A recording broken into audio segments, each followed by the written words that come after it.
So let's talk about strings and symbols in Ruby.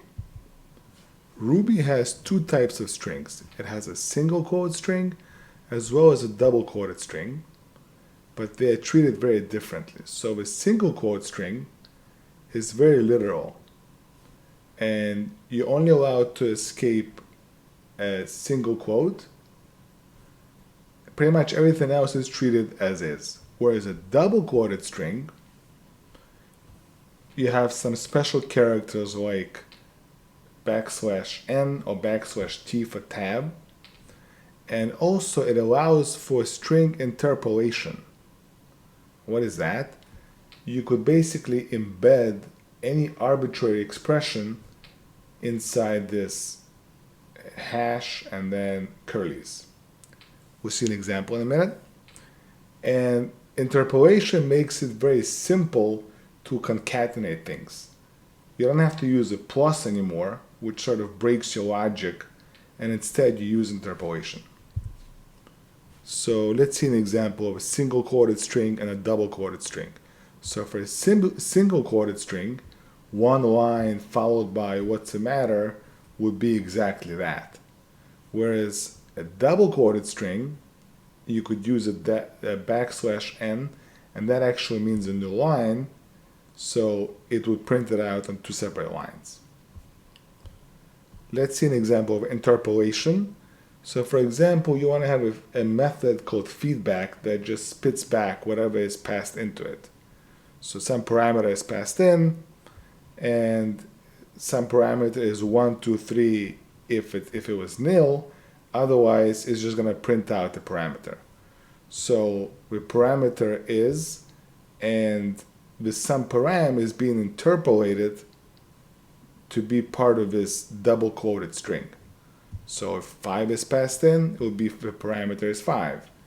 If nil is passed in, it would satisfy this condition here of array 1, 2, 3 if some parameter is nil, and then it would print out the parameter is array 1, 2, 3. A very similar example, but in this case you're actually using a default parameter 1, 2, 3. So a parameter is some param. Again, if 5 is passed in, you print out 5 using this interpolation. But if nil is passed in, the parameter was not nil, so it prints, the parameter is nil, so it prints out nothing. And if a parameter was not passed in, then the default parameter of 1, 2, 3 is used, which is what this condition is. Parameter is 1, 2, 3. Strings have a lot of different methods. They have some methods that end with exclamation, and that signifies that you're modifying the existing string. Most other string methods just return a new string. They don't modify a string. But you can modify a string, and Ruby wants to warn you that, hey, just be careful, you're modifying the existing value. So that's what the exclamation on the method name is. We'll see example in a minute. You could also use this %Q, which is basically a quote. So, and you could pass in some real long multi-line string inside of it, and the behavior of this %quote, Q with the curlies and the string inside is the same behavior as double quoted string, but you could span it over multiple lines.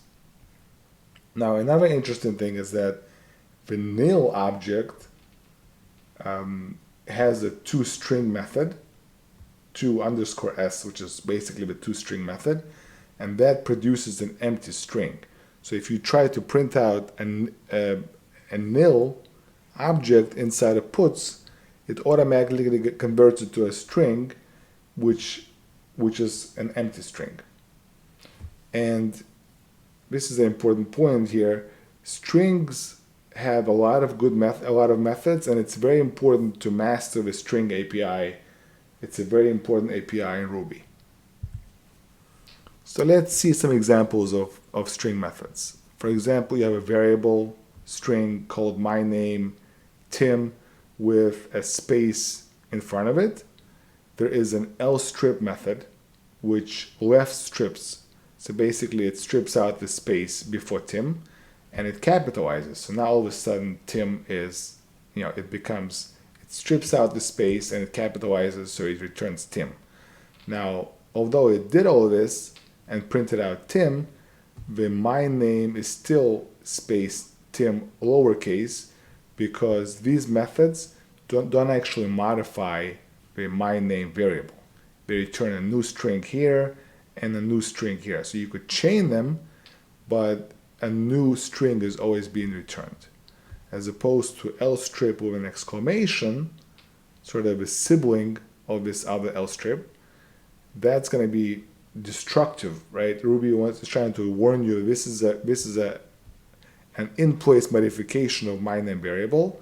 So this actually modifies this variable, and it removes the space forever. So now my name variable will no longer have that space. Now you could also modify specific characters. So for example, now my name, you could modify the first character, the 0th character, to be K, and now my name variable is no longer Tim, but it's Kim. You have another variable here called current weather, and this is where we use the percent uppercase Q for quote.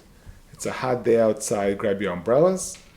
And you could break up this string into lines.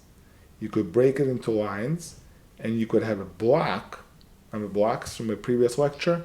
You could have a block that takes in a line as a parameter to the block. And then you could say that for every line that's passed in, you could substitute, again, sub is a method on a line, which is a string. You could substitute hot with rainy and then print out the final line. So in this case, for every line, you're gonna substitute hot with rainy, and you're gonna print it out. So instead it's a rainy day outside, grab your umbrellas. This is an interesting construct in Ruby called symbols. This is another one of those that's hard to explain, but I'll do my best. So it's basically a highly optimized string. It's what they sometimes call the stand for something string. It's basically like a flag, right? So when you're naming, let's say you have a bunch of variables in your code that are flags for something. This is visible, this is not visible.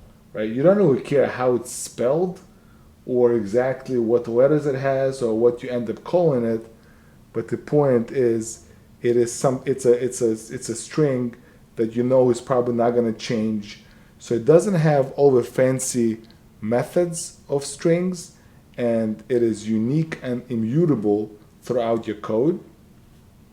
And as we're going to see later, symbols are often used as keys to hashes. But if you want to go from a symbol to a string, you could just do a 2_s on a symbol, and all of a sudden becomes a string instead of a symbol. So a good place where symbols are used is, for example, method names, right? So you could do string, hello world in this case, inside in your IRB, for example.